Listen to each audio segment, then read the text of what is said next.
لا الہ الا اللہ، لا الہ الا اللہ۔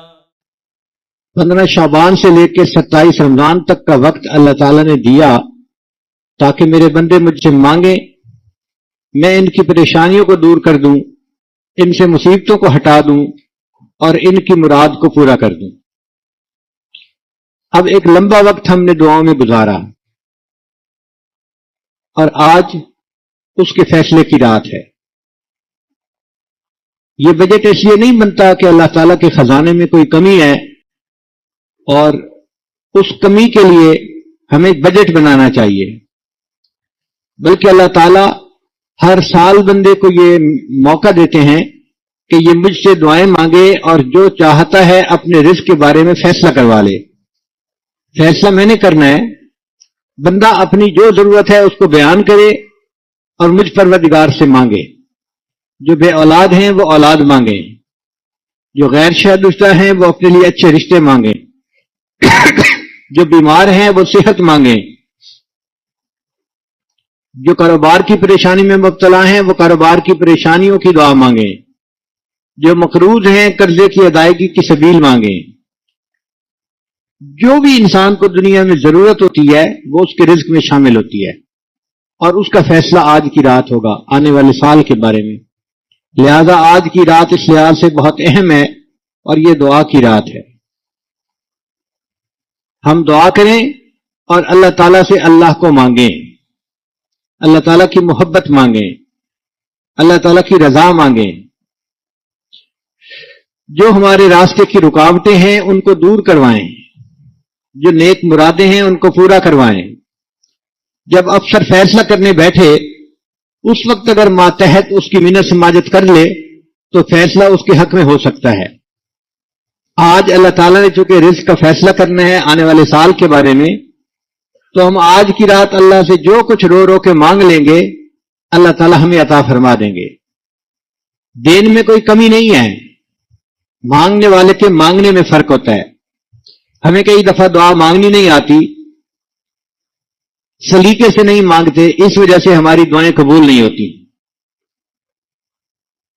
ایک ہوتا ہے مخلوق سے مانگنا اور ایک ہوتا ہے خالق سے مانگنا، اس میں زمین آسمان کا فرق ہے۔ مخلوق سے بار بار مانگو، مخلوق ناراض ہو جاتی ہے، کنی کتراتے ہیں، ملنا چھوڑ دیتے ہیں، کہتے ہیں جی کیا کرے، یہ بندہ تو ہر وقت ہی مانگتا رہتا ہے، اس کو برا سمجھتے ہیں کہ یہ تو ہر وقت ہی مانگتا رہتا ہے۔ مخلوق کا یہ حال ہے، اور اللہ تعالیٰ کا معاملہ مختلف ہے۔ اللہ تعالیٰ سے ایک دفعہ مانگو اللہ دیتے ہیں، 2 دفعہ مانگو اللہ دیتے ہیں، تیسری مرتبہ مانگو اللہ دیتے ہیں، بار بار اللہ سے مانگو دیتے ہیں۔ جو بندہ ہر چیز اللہ سے مانگے اور ہر وقت اللہ سے مانگے، اللہ اسے اپنے اولیاء میں شامل فرما لیتے ہیں۔ اللہ کہتے ہیں یہ تو میرے سوا کسی اور سے مانگتا ہی نہیں، یہ میرا ولی ہے۔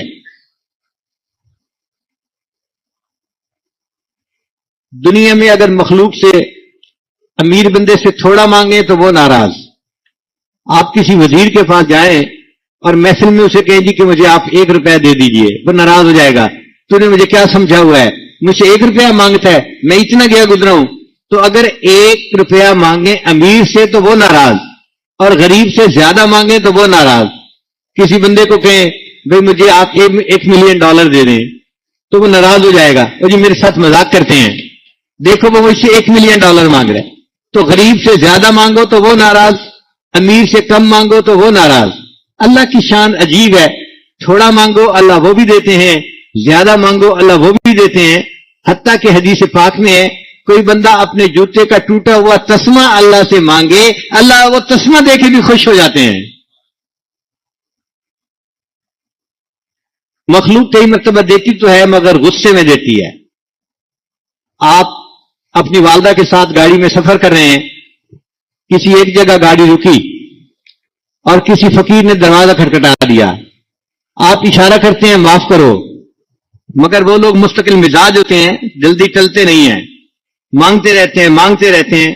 تو آپ کی والدہ کہتی ہے بیٹا اس کو کچھ دے دو، تو جب والدہ نے کہہ دیا بیٹا دے دو، آپ جیب سے 5 روپے نکال کے تو دیتے ہیں، مگر آپ کی طبیعت میں غصہ ہوتا ہے کہ جب اس کو کہا تھا معاف کر دے یہ گیا کیوں نہیں؟ تو دے تو رہے ہوتے ہیں مگر غصے میں دیتے ہیں. اللہ تعالیٰ کی شان جدا ہے. اللہ تعالیٰ اپنی مخلوق کو عطا فرماتے ہیں، ناراض ہو کے نہیں دیتے، ہمیشہ اپنے بندوں کو خوش ہو کے دیتے ہیں. پھر دنیا میں انسان اپنوں کو دیتا ہے، پرایوں کو نہیں دیتا. آپ دیکھیں جس بندے کی حکومت بنتی ہے نا وہ اپنوں کو نوازتا ہے، اور جو مخالف ہوتے ہیں ان کے تو منہ سے لقمہ بھی چھین لیتے ہیں. جی یہ تو ہمارا مخالف ہے. دیتے ہیں تو اپنوں کو دیتے ہیں، غیروں کو نہیں دیتے. اللہ کا معاملہ جدا ہے. اللہ دنیا میں اپنوں کو تو دیتے ہی ہیں، غیروں کو بھی دیتے ہیں، مسلمانوں کو بھی دیتے ہیں، کافروں کو بھی دیتے ہیں، وفاداروں کو بھی دیتے ہیں، غداروں کو بھی دیتے ہیں. اللہ کی دین اپنے اور پرائے ہر ایک کے لیے ہوتی ہے. دنیا میں کافروں کو اولادیں ملتی ہیں، مال ملتا ہے، عزتیں ملتی ہیں. کون دیتا ہے؟ اللہ تعالیٰ دیتے ہیں. تو اللہ تعالیٰ اپنوں کو بھی دیتے ہیں، پرایوں کو بھی دیتے ہیں. پھر مخلوق کے پاس جائے تو مخلوق سوال پوچھتی ہے بھئی کیا لائے ہو؟ وہ توقع رکھتے ہیں کہ یہ آیا ہے تو کچھ لے کے آئے گا. اللہ کا معاملہ جدا ہے. اللہ کے پاس بندہ جائے اللہ یہ نہیں پوچھتے میرے بندے کیا لائے ہو، اللہ پوچھتے ہیں میرے بندے تم مجھ سے کیا لینے کے لیے آئے ہو. پھر مخلوق اگر دن میں دے بھی دیتی ہے تو رات ہوتی ہے تو مخلوق کے دروازے بند ہو جاتے ہیں. آپ اس وقت دیکھیں دنیا کے سب بینک بند ہو چکے ہیں، فیکٹریاں بند ہو چکی ہیں، دفتر بند ہو چکے ہیں، مارکیٹیں بند ہو چکی ہیں. تو مخلوق کے دروازے رات کو بند ہو جاتے ہیں. ایک اللہ تعالیٰ کی ذات ہے، دن میں بھی دروازے کھلے ہوتے ہیں، رات میں بھی دروازے کھلے ہوتے ہیں. اس لیے اللہ تعالیٰ کو نہ نیند آتی ہے نہ اونگ آتی ہے. ایسا نہ ہو کہ مانگنے والا مانگے اور دینے والا اونگ رہا ہو، دینے میں کمی ہو جائے. اللہ تعالیٰ نیند اور اونگ سے بھی بلند و بالا ہے، ان کو نیند بھی نہیں آتی، اونگ بھی نہیں آتی. تو مانگنے کا مزہ تو اللہ تعالیٰ سے ہے. اور آج کی رات ہمیں اللہ نے دینا ہے، اس لیے خوب جی بھر کے مانگیے. ایک آدمی بیٹھا ہوا تھا عرفات کے میدان میں اور کہہ رہا تھا یا اللہ مجھے 500 کروڑ روپیہ دے دے. دعا مانگ رہا تھا تو دعا میں اس نے مانگا یا اللہ مجھے 500 کروڑ روپیہ دے دے. تو ساتھ والے نے کہا اتنے زیادہ؟ اس نے کہا بھائی تجھ سے نہیں مانگے، تو کیوں پریشان ہوتا ہے؟ میں نے تجھ سے نہیں مانگے، میں نے اللہ سے مانگے ہیں، جتنے چاہوں مانگوں. تو بات ایسی ہی ہے کہ اللہ سے جو مانگو اللہ دیتا ہے. ٹوٹے رشتے وہ جوڑ دیتا ہے، ٹوٹے رشتے وہ جوڑ دیتا ہے، بات رب پہ جو چھوڑ دیتا ہے، اس کے فضل و کرم کے کیا کہنے، لاکھ مانگو کروڑ دیتا ہے.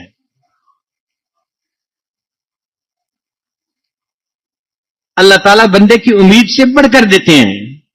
مانگنے والا جو مانگتا ہے اس کی امید تھوڑی ہوتی ہے، اللہ امیدوں سے بڑھ کر دیتے ہیں. چنانچہ ابراہیم علیہ السلام نے دعا مانگی تھی کہ اے اللہ میں نے اپنی اولاد کو آپ کے گھر کے قریب آ کے آباد کیا ہے. رب انی اسکنت من ذریتی بواد غیر ذی زرع عند بیتک المحرم. اے اللہ میں نے اپنی اولاد کو آپ کے گھر کے قریب اس بنجر وادی کے اندر آ کے آباد کیا ہے. ربنا لیقیموا الصلاۃ، کہ یہ نمازیں پڑھیں. فجعل افئدۃ من الناس تہوی الیہم، اے اللہ اب لوگوں کے دل ان کی طرف متوجہ کر دیجئے، لوگوں کے دلوں میں ان کی محبت ڈال دیجئے تاکہ یہ میرے اولاد کی باتوں کو سن کے قبول کر لیں. وارزقہم من الثمرات، اور اے اللہ میرے اولاد کو کھانے کے لیے پھل عطا کیجئے، لعلہم یشکرون، تاکہ وہ آپ کا شکر ادا کرنے والے بن جائیں. تو ابراہیم علیہ السلام نے مکہ مکرمہ میں اولاد کے لیے پھل مانگے تھے. اب پھل عام طور پر درختوں کے ہوتے ہیں، تو ایک عام انڈرسٹینڈنگ یہی ہوتی ہے کہ ابراہیم علیہ السلام نے پھل، اللہ جواب دے دیتے میرے ابراہیم ہم نے آپ کو سب درختوں کے پھل عطا کر دیے. اللہ جواب میں فرماتے ہیں کہ ہم نے آپ کی دعا کو قبول کیا. یجبا الیہ ثمرات کل شیء، اے میرے پیارے خلیل ان کو ہر چیز کا ثمر یہاں پہنچ کر رہے گا. انہوں نے درختوں کا ثمر مانگا تھا، اللہ نے کہا ہر چیز کا ثمر ملے گا. اب درختوں کا ثمر پھل ہوتا ہے، کھیتوں کا ثمر ان کی سبزیاں ہوتی ہیں، فیکٹریوں کا ثمر ان کا پروڈکٹ ہوتا ہے، انسانوں کا ثمر ان کی اولاد ہوتی ہے. آپ دیکھیے مکہ مکرمہ جانے کے لیے ہر کوئی تیار نظر آئے گا، ہر چیز وہاں ملتی ہے. جو دنیا میں جہاں چیز بنتی ہے وہ آپ کو مکہ مکرمہ میں ملے گی. مانگنے والے نے درختوں کے پھل مانگے تھے، اللہ نے فرمایا نہیں، یجبا الیہ ثمرات کل شیء، ہر چیز کا پھل ابراہیم میں آپ کو عطا کر دوں گا۔ تو اللہ کی دین ہمیشہ بڑی ہوتی ہے۔ سیدنا عمر اللہ نے دعا مانگی تھی، اللہم ارزقنی شہادتا فی سبیلک واجعل قبری فی بلد حبیبک، اے اللہ مجھے اپنے راستے میں شہادت عطا فرما اور اپنے محبوب کے شہر میں میری قبر کو بنا۔ اب اتنی دعا تھی، قبول ہو گئی، مگر اللہ تعالیٰ نے ان کو شہادت کہاں عطا فرمائی؟ مسجد نبی میں، محبوب کے مصلی کے اوپر، حالت نماز میں۔ بھئی شہادت تو کسی چٹان کے قریب کھڑے ان کو تیر لگتا، تلوار لگتی، شہید ہو جاتے، شہادت تو مل جاتی۔ انہوں نے تو کبھی سوچا بھی نہیں ہوگا کہ مجھے کس جگہ پر شہادت ملے گی۔ یہ تو اللہ کی دین ہے نا کہ اللہ تعالیٰ نے ان کو شہادت دی، باوضو ہیں، حالت نماز میں ہیں، نبی علیہ السلام کے مصلی پہ کھڑے ہوئے نماز پڑھا رہے ہیں، اس نماز کی حالت میں ان کو زخم لگتا ہے جو ان کے لیے شہادت کا سبب بنتا ہے۔ پھر انہوں نے دعا مانگی تھی کہ نبی کے شہر میں میری قبر بنا دے، اگر جنت بقیع میں قبر بن جاتی ان کی دعا پوری ہو جاتی، مگر اللہ نے ان کی دعا کو پورا کیا، ان کو جنت بقیع میں نہیں، اپنے پیارے حبیب صلی اللہ علیہ وسلم سے روضہ انور میں، گنبد خضراء میں، محبوب کے قدموں میں ان کی قبر بنا دی۔ اس کا مطلب کہ مانگنے والا جو مانگتا ہے، دینے والا ہمیشہ اس سے زیادہ بڑھ کر دیتا ہے۔ اس کی مثال ایسے ہے کہ کسی نے لقمان سے 5 ریال مانگے تھے، اس نے اپنے نوکر کو کہا تھا اس کو 500 دینار دے دے، تو نوکر بڑا حیران ہوا، مانگنے والے نے 5 مانگے اور دینے کے لیے کہہ رہے ہیں کہ 500 دینار دے دو۔ اس نے کہا جی اس نے تو 5 مانگے ہیں۔ اس نے کہا سنو، مانگنے والے نے اپنے ظرف کے مطابق مانگے تھے اور مجھے اپنے مقام کے مناسب دینے ہیں۔ اس نے 5 مانگے تھے، میں جواب میں اس کو 500 دے رہا ہوں۔ تو ہوتا اسی طرح ہی ہے، ہم اپنے ظرف کے مطابق اللہ سے مانگتے ہیں اور اللہ تعالیٰ بندوں کو اپنی شان کے مطابق عطا فرما دیتے ہیں۔ فرق یہ ہے کہ ایک ہوتا ہے دعا کرنا، الفاظ نکل رہے ہوتے ہیں، اے اللہ مجھے نوکری دے دے، اے اللہ مجھے نیک بیوی دے دے، اے اللہ مجھے گاڑی دے دے، اے اللہ مجھے فلان دے دے، اے اللہ مجھے فلان دے دے، عبارت پڑھ رہے ہوتے ہیں، دل ساتھ شامل نہیں ہوتا۔ اللہ تعالیٰ کو یہ دعا کا پڑھنا نہیں چاہیے۔ اللہ تعالیٰ فرماتے ہیں کہ دل سے دعا مانگو، مانگنے میں انسان کے دل کی کیفیت شامل ہوتی ہے۔ کتابوں میں لکھا ہے کہ حجاج بن یوسف ایک بادشاہ تھا جو بہت سخت گیر تھا، جو کہتا تھا پورا کر دیتا تھا۔ ایک دفعہ وہ حرم میں طواف کر رہا تھا، اس نے ایک اندھے کو دیکھا کہ وہ بیٹھا دعا مانگ رہا ہے، اے اللہ مجھے بینائی عطا کر دے، اللہ مجھے بینائی عطا کر دے، اللہ مجھے بینائی عطا کر دے، اللہ مجھے آنکھیں دے دے۔ وہ اندھا بار بار دعا مانگ رہا تھا۔ حجاج بن یوسف اس کے پاس آ کے رکا اور کہنے لگا او اندھے تجھے پتہ ہے میں کون ہوں؟ اس نے کہا جی مجھے تو نہیں پتا۔ کہنے لگا میں حجاج بن یوسف ہوں۔ حجاج بن یوسف کا نام سن کے وہ اندھا تو کانپ ہی گیا، آج کس سے پالا پڑ گیا۔ حجاج بن یوسف نے کہا میں نے 7 چکر طواف کے لگانے ہیں، اگر میرے طواف ختم ہونے تک تجھے آنکھیں نہ ملی نا، بینائی نہ ملی، میں نے تجھے قتل کروا دینا ہے۔ اور یہ کہہ کے ایک سپاہی کو اس کے قریب چھوڑا کہ اندھا یہاں سے بھاگنے نہ پائے، اور خود طواف کرنے چلا گیا۔ اب جب وہ طواف کرنے گیا، پیچھے تو اندھے کی حالت عجیب، اب تو رو رہا ہے، آنسو نکل رہے ہیں، یا اللہ پہلے تو بینائی کا سوال تھا، اب تو میری زندگی کا سوال ہے، اے اللہ اب تو میری جان کا سوال ہے، اللہ کرم کر دے، اللہ مجھے بینائی دے دے۔ اتنا تڑپ کے اس نے دعا مانگی کہ حجاج کے آنے سے پہلے اللہ نے اس کو بینائی عطا فرما دی۔ تو پہلے وہ دعائیں پڑھ رہا تھا، جب جان کی دھمکی ملی اب اس نے دعائیں مانگنی شروع کر دی، تو مانگی ہوئی دعاؤں کو اللہ نے قبول فرما لیا۔ حضرت موسیٰ علیہ السلام تشریف لے جا رہے تھے، ایک چرواہے کو دیکھا کہ وہ بیٹھا ہوا دعائیں مانگ رہا ہے، تو موسیٰ علیہ السلام کے دل میں بڑی ہمدردی پیدا ہوئی کہ یہ بندہ اس ویرانے میں بیٹھا اللہ سے دعا مانگ رہا ہے، تو انہوں نے دعا کی یا اللہ تیرا بندہ ایک ویرانے میں بیٹھا تو اسے مانگ رہا ہے، اس کی دعا کو قبول فرما لے۔ جب انہوں نے دعا کی تو اللہ تعالیٰ نے وحی نازل فرمائی، اے میرے پیارے موسیٰ علیہ السلام یہ دعا تو مانگ رہا ہے مگر اس کا دل کسی اور چیز کے اندر اٹکا ہوا ہے، اس کا دل کسی اور چیز کے اندر الجھا ہوا ہے، اس کے دل میں کوئی اور بسا ہوا تھا۔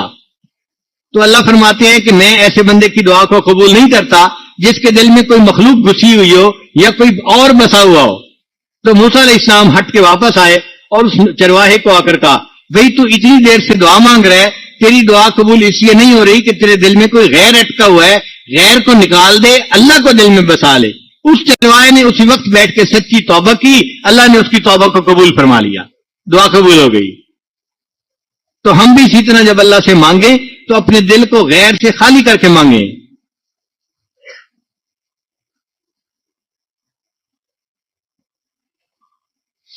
قرآن مجید میں کئی جگہ صحابہ کرام نے سوال کیا، اللہ تعالیٰ نے ان کے جواب اپنے محبوب کی زبان مبارک سے دلوا دیے۔ مثلا یسألونک عن الیتامی، یہ یتیموں کے بارے میں آپ سے سوال کرتے ہیں، قل اصلاح لہم خیر، قل کا کیا معنی؟ اے میرے محبوب آپ ان کو بتا دیجئے۔ تو سوال پوچھا صحابہ نے، یسألونک کا صحابہ سوال پوچھ رہے ہیں، اور قل کے بارے میں نبی علیہ السلام کی زبان سے اللہ جواب دلوا رہے ہیں۔ یسألونک عن الخمر والمیسر قل فیہما اسم کبیر ومنافع للناس۔ تو ترتیب آپ کو یہی نظر آئے گی۔ یسألونک عن الاہلہ، یہ آپ سے چاند کے بارے میں سوال کرتے ہیں، قل آپ فرما دیجئے۔ یسألونک عن المحیض، یہ آپ سے عورتوں کے ماہانہ ایام کے بارے میں سوال کرتے ہیں، قل هو اذی، آپ ان کو بتا دیجئے کہ وہ تکلیف سے چیز ہے۔ تو پوچھنے والے نے سوال پوچھا یسألونک، اور اللہ نے محبوب کی زبان سے جواب دلوایا، قل، محبوب بتا دیجئے۔ پورے قرآن مجید میں یہی ترتیب ہے۔ ایک موقع ایسا تھا کہ جب پوچھنے والے نے ایسی بات پوچھی کہ یوں لگتا ہے کہ اللہ تعالیٰ کو بھی مزہ آ گیا۔ اچھا، پوچھنے والے نے یہ پوچھا، پوچھنے والے نے کیا کہا کہ اے اللہ، کہ اے محبوب صلی اللہ علیہ وسلم، ہمیں اللہ کے بارے میں بتا دیجئے۔ اور بندے اللہ کے بارے میں پوچھیں تو اللہ کو یہ بات اچھی لگتی ہے، تو اللہ نے وہاں پر یسألونک اور قل والا ضابطہ بدل دیا، فرمایا وَإِذَا سَأَلَكَ عِبَادِي عَنِّي، اور جب آپ سے میرے بندے پوچھیں میرے بارے میں، فَإِنِّي قریب، محبوب میں تو ان کے بالکل قریب ہوں۔ وہاں واسطہ نہیں بنایا کہ آپ بتا دیجئے، فوراً خود جواب دے دیا۔ اس سے پتہ چلتا ہے کہ بندے جب اللہ کے بارے میں بات کرتے ہیں تو اللہ تعالیٰ کو کتنی خوشی ہوتی ہے۔ یہ بندے مجھے مانگتے ہیں، مجھے بارے میں سوال کرتے ہیں، میں تو ان کے بالکل قریب ہوں، ان کی شے رگ سے بھی زیادہ ان کے قریب ہوں۔ تو جو اللہ اتنا قریب ہے، اس اللہ کو سنانا یا اس اللہ سے مانگنا کون سا مشکل کام ہے؟ کہتے ہیں کہ ایک بت پرست تھا، وہ کئی سال تک اپنے بت سے دعا مانگتا رہا، یا صنم یا صنم یا صنم، مگر اس کی دعا قبول نہیں ہوئی۔ ایک رات بیٹھا یا صنم پکار رہا تھا، اونگ سی آنے لگی اور یا صنم کی بجائے اس کی زبان سے غلطی سے نکل گیا یا سمد یا سمد۔ جیسے ہی اس نے یا سمد پکارا تو سمد تو اللہ کا نام ہے، اس نے پکارا یا سمد، اللہ کی طرف سے جواب آیا لبیک یا عبدی، میرے بندے تو مجھ سے کیا چاہتا ہے؟ اللہ تعالیٰ نے سے فرشتوں نے پوچھا یا اللہ، یہ اتنے سال بت سے مانگتا رہا، بت نے کوئی جواب نہیں دیا، اور آپ کو ایک دفعہ پکارا وہ بھی نیند کی حالت میں، غفلت میں، یا سمد، آپ نے فوراً اس کو جواب دے دیا۔ اللہ نے فرمایا ہاں میرے فرشتوں، اتنے سال یہ بت سے مانگتا رہا، بت نے کوئی جواب نہیں دیا، مجھ سے ایک دفعہ اس نے مانگا، اگر میں بھی جواب نہ دیتا پھر مجھ میں اور بت میں کیا فرق رہ جاتا؟ تو جو پروردگار کافر کے پکارنے پر بھی لبیک سے جواب دیتا ہے، اس کو اگر مومن پکارے گا تو اللہ تعالیٰ اپنے مومن بندے کو جواب کیوں نہیں دے گا؟ تو آج کی رات اللہ تعالیٰ نے جو ہمیں یہاں مسجد میں پہنچا دیا تو اللہ تعالیٰ کا دینے کا ارادہ ہے۔ لگتا یہ ہے کہ اللہ تعالیٰ دینے کا ارادہ رکھتے ہیں، اگر نہ دینا ہوتا الجھا دیتے، ہم کسی بیمار کو لے کے اسپتال پہنچے ہوتے، ہم کسی کام کے پیچھے کسی کورٹ میں گئے ہوتے، کسی بندے کے پیچھے پڑے ہوتے، سفر میں لگے ہوئے ہوتے یا گھر میں مصروف ہوتے۔ اللہ تعالیٰ نے ہمیں تمام مصروفیتوں سے محفوظ کر کے آج کی اس مبارک رات میں اپنے گھر کے اندر جو جمع کر دیا، یہ اس بات کی علامت ہے اللہ کا ارادہ خیر کا ہے، اللہ تعالیٰ دینا چاہتے ہیں۔ اب جب اللہ دینے کے موڈ میں ہے تو ہمیں اس سے لینا کون سا مشکل کام ہے؟ ہمیں اللہ کو منانا چاہیے، اللہ کے سامنے رونا چاہیے اور اللہ سے خوب مانگنا چاہیے۔ اللہ فرماتے ہیں حل من سائل فاعطی اللہ، ہے کوئی سوال کرنے والا کہ جس کو عطا کیا جائے۔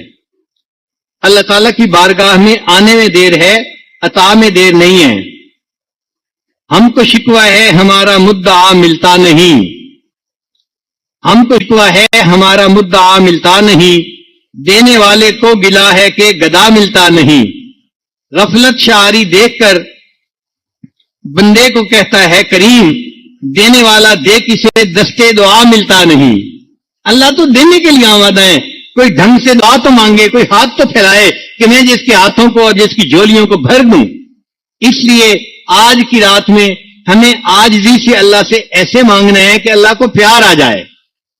دیکھیں بچہ جب ماں سے مانگتا ہے نا تو شروع میں ماں نہ کر دیتی ہے، نہیں یہ چیز نہیں دینی.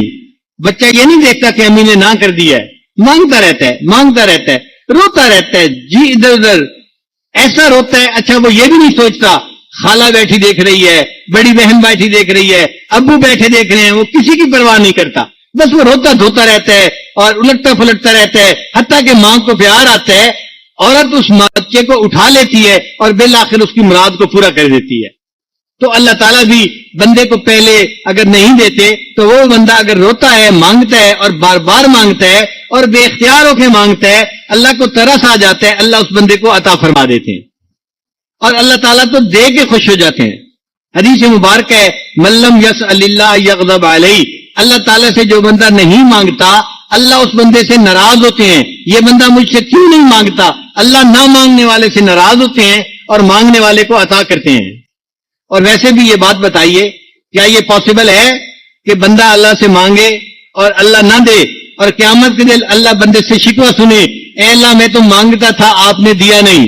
کوئی سخی یہ بات سننے پہ تیار ہوتا ہے کہ کوئی کہ جی میں آپ کے دروازے پہ مانگنے آیا تھا مجھے ملا کچھ نہیں؟ سخی کہتے ہیں کہ میرے دروازے پہ آئے ہو تو یہاں سے خالی نہیں جاؤ گے، میں تمہیں دے کے بھیجوں گا. تو اللہ تعالیٰ کے دروازے پہ جو آتا ہے اللہ تعالیٰ بھی بندے کو خالی نہیں لوٹاتے، اس بندے کو دے کے لوٹاتے ہیں. ایک بندہ بوڑھا ہو گیا، بیوی بچے فوت ہو گئے، بہن بھائی فوت ہو گئے، اکیلا ہے، عمر زیادہ ہو گئی. اب وہ کسی رشتہ دار کے گھر میں پڑا ہے، رشتہ دار بھی اس سے تنگ ہیں، بڑے میاں آپ ساری رات کھانستے رہتے ہیں، ہمارے بچوں کی نیند ڈسٹرب ہوتی ہے، وہ تنگ ہوتے ہیں، بس اب آپ جائیں کسی اور جگہ اپنا ٹھکانہ بنائیں. تو وہ بھی اس بوڑھے بندے کو گھر سے نکال دیتے ہیں. اب بوڑھا بندہ پریشان ہے، کہاں جاؤں؟ تو دل میں خیال ہوتا ہے چلو نماز پڑھنے کے لیے مسجد جاتا ہوں.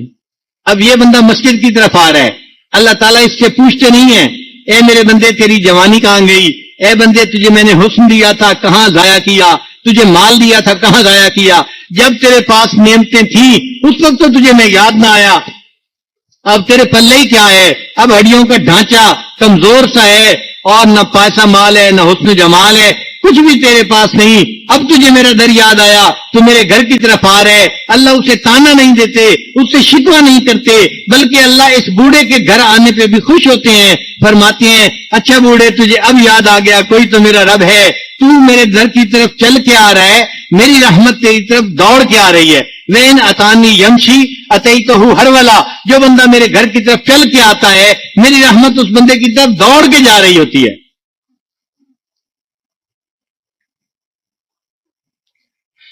جو بندہ اللہ کے در سے پیٹھ پھیر کے جائے تو آداب شاہانہ کا تقاضا تو یہ تھا کہ اللہ اس کے پیٹھ کے پیچھے سے ایک لات لگواتے کہ دفعہ یہاں سے، آج کے بعد یہ دروازہ تیرے لیے بند کر دیا. مگر اللہ ایسا نہیں کرتے. جو بندہ اللہ کے در سے پیٹھ پھیر کے جاتا ہے اللہ اس بندے کو کہتے ہیں یا ایھا الانسان ما غرک بربک الکریم، اے انسان تجھے تیرے کریم پروردگار سے کس چیز میں دھوکے میں ڈال دیا، کیوں ناراض ہو رہا ہے اپنے رب سے، کیوں دور جا رہا ہے رب کے در کو چھوڑ کے، تیرا رب تجھے سب کچھ دے گا، رب کے در پہ واپس آ جا. اللہ تعالیٰ اس کی کمر میں لات لگوانے کی بجائے اور اس کے لیے دروازہ بند کرنے کی بجائے اس کو واپس بلاتے ہیں کہ اللہ کے بندے اپنے اللہ سے نہیں روٹھا کرتے. اس لیے ماں اپنے بچھڑے بیٹے کا اتنا انتظار نہیں کرتی جتنا اللہ اپنے بگڑے بندے کا انتظار کر رہے ہوتے ہیں. یہ کب میرے گھر واپس لوٹ کے آئے گا، میرے دروازے پہ آئے گا، یہ مجھ سے آ کے مانگے گا، میں اپنے بندے کو عطا کر دوں گا. ایک اندھا فقیر ہاتھ میں کشکول تھا اور مانگتا پھر رہا تھا. ایک بڑا دروازہ اس نے محسوس کیا، اونچی صدا لگائی فقیر ہوں کچھ دے دو، اللہ کے نام پہ دے دو، اللہ کے نام پہ دے دو. کوئی جواب نہیں آیا. تو وہ کہنے لگا یہ کس کنجوس کا دروازہ ہے کوئی جواب بھی آگے سے نہیں دیتا, کوئی مجھے بتاتا بھی نہیں کہ چلے جاؤ. تو ایک بچہ جا رہا تھا, اس نے کہا اندھے فقیر یہ مسجد کا دروازہ ہے, یہ تو اللہ کا دروازہ ہے, تو یہاں کھڑے ہو کے کہہ رہے ہیں کس کنجوس کا دروازہ ہے. جب اس بوڑھے نے یہ سنا, اس نے کچکول زمین پہ دے کے مارا اور توڑ دیا, اور کہنے لگا اچھا اگر میں اللہ کے دروازے پہ آج آپ پہنچا ہوں, اب میں کسی اور دروازے پہ ہرگز نہیں جاؤں گا, میں اللہ ہی کے دروازے سے مانگوں گا. تو ہم سے تو وہ بوڑھا فقیر, اندھا فقیر سمجھدار نکلا, جس نے اللہ کے دروازے کی اہمیت کو سمجھا اور پھر اللہ سے خوب مانگا. ہم بھی آج اللہ کے دروازے پہ بیٹھے ہیں, مسجد میں بیٹھے ہیں, ہم اللہ سے مانگیں, جو مانگیں گے اللہ عطا فرمائیں گے. اللہ دے کے خوش ہوتے ہیں, منع کر کے خوش نہیں ہوتے.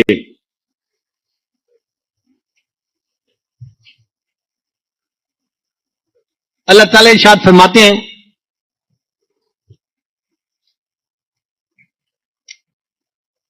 ان اللہ اشترى من المؤمنین انفسهم واموالهم بان لهم الجنہ. اللہ نے مومنوں سے ان کی جان اور ان کے مال کو جنت کے بدلے میں خرید لیا ہے. یہ اللہ تعالیٰ قرآن مجید میں اپنا فیصلہ سنا رہے ہیں. اللہ نے مومن کے جان اور مال کو جنت کے بدلے میں خرید لیا ہے. اب دو باتیں ذہن میں رکھیے. اگر کوئی بڑا بندہ خریدنے والا ہو نا, تو وہ چھوٹی چیز کی بھی قیمت زیادہ دے دیتا ہے. ہم نے سنا ہے کہ حرم شریف کی توسیع ہو رہی تھی, تو اس کے قریب قریب دکانیں تھیں. جو دو دکانیں 1 ملین ریال کی تھیں, تو بادشاہ وقت نے اس کو 5-5 ملین اور 10-10 ملین دے کے خرید لیا. قیمت تھی 1 ملین, اگر ایک بھی دے دیتے تو وہ سمجھتے تھے بہت کافی تھی, لیکن چونکہ بادشاہ نے خریدنی تھی, اس نے 1 روپے کی بجائے 10 روپے دے کے خریدی. 10 ملین ان کو دیے, تو لوگوں نے خوشی ہو کے اپنے گھر پیش کیے. جن کے گھر دور تھے انہوں نے کہا جی ہمارے گھر لینے ہیں, تو ہم بھی دینے کو تیار ہیں. کیوں کہ بڑا بندہ خرید رہا ہے, وہ تھوڑی چیز کی قیمت زیادہ لگائے گا. تو جب خریدار بڑا ہو تو معمولی چیز کی قیمت بھی زیادہ لگ جایا کرتی ہے. اور دوسرا, جب سودا کرانے والا جو درمیان میں ہوتا ہے وہ سمجھدار ہو اور بڑا ہو نا, تو وہ بھی چیز کی قیمت زیادہ لگوا دیا کرتا ہے. اب ہمارا معاملہ دیکھیں, اللہ نے ہم سے جان اور مال کو خریدا. اب خریدار کون ہے؟ اللہ تعالیٰ ہے. تو اللہ تعالیٰ تو کتنا بڑا ہے خریدار, اور پھر اس کا سودا کروانے والا کون؟ اللہ کے پیارے حبیب صلی اللہ علیہ وسلم. تو سودا کروانے والا بھی بڑا, خریدار بھی بڑا. اللہ نے قیمت بھی بڑی لگا دی. ہمارے جان اور مال کے بدلے اس کی قیمت جنت لگا دی, جس کی نعمتیں کبھی ختم نہیں ہوں گی. تو کتنی اونچی قیمت لگوا دی. فرمایا میں نے مومن سے ان کے جان اور مال کو جنت کے بدلے میں خرید لیا ہے. اچھا, مفسرین نے لکھا ہے کہ اللہ نے یہ نہیں کہا کہ میں نے مال اور جان کے بدلے جنت کو بیچ دیا ہے, یہ بھی کہہ سکتے تھے, مگر کس لیے نہیں کہا کہ انسان چیز کو بیچتا ہے؟ 2 وجہ سے. یا تو ضرورت ہوتی ہے تو چیز بیچ دیتا ہے, اور جی ضرورت پڑ گئی پلاٹ بیچ دو, زمین بیچ دو, مکان بیچ دو, ضرورت کی وجہ سے بیچتا ہے.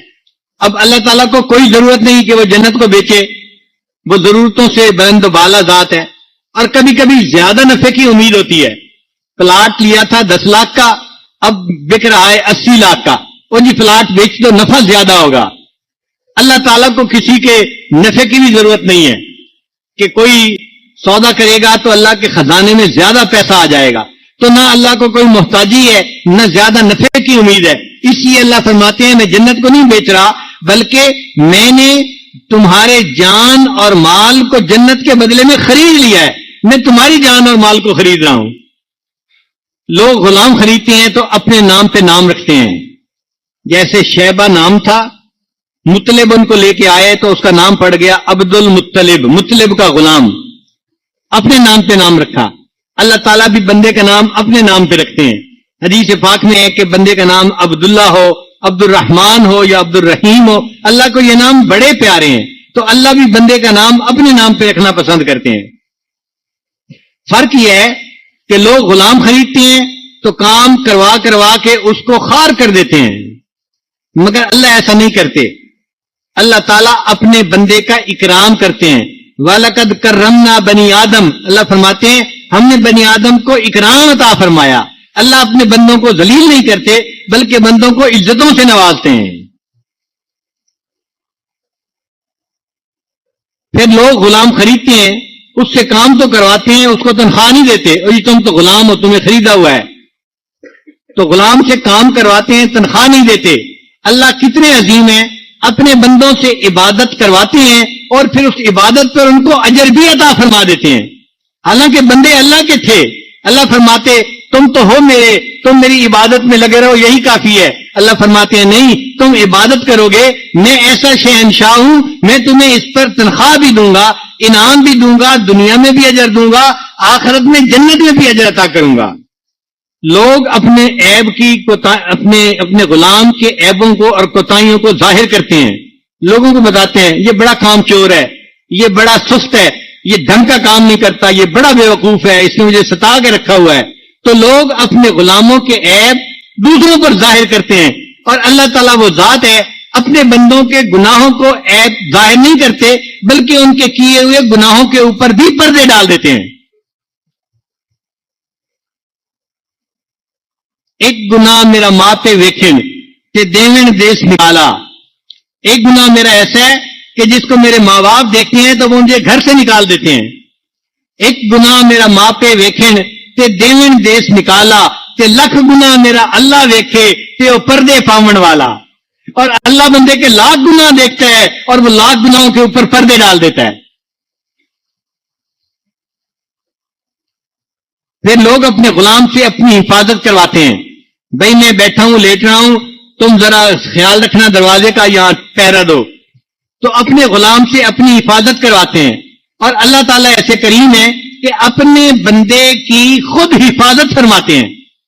بندہ سویا ہوا ہوتا ہے، بندے کو نہیں پتا ہوتا اس بندے کے اوپر کوئی کیڑا آ سکتا ہے، اس کے اوپر کوئی بھیڑ آ سکتی ہے، کوئی چیز آ کے کاٹ سکتی ہے۔ اللہ ان چیزوں کو ہٹاتے رہتے ہیں اور اپنے بندے کی خود حفاظت فرماتے ہیں۔ لوگ اپنے غلام سے خدمت کرواتے ہیں اور اللہ اپنی مخلوق سے بندے کی خدمت کرواتے ہیں۔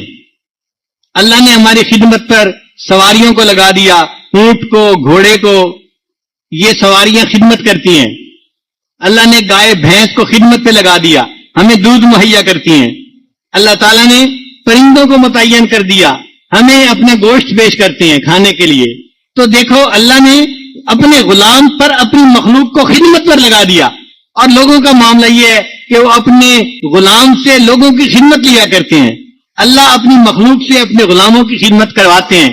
تو اللہ کا تو معاملہ بہت ہی جدا ہے۔ ہاں ایک بات ہے کہ جب غلام بوڑھا ہو جاتے ہیں نا تو دنیا دار لوگ اس کو نوکری سے نکال دیتے ہیں، بھئی اب آپ ریٹائر ہو گئے، ہمارے کام کے قابل نہیں رہے، اب چلے جاؤ۔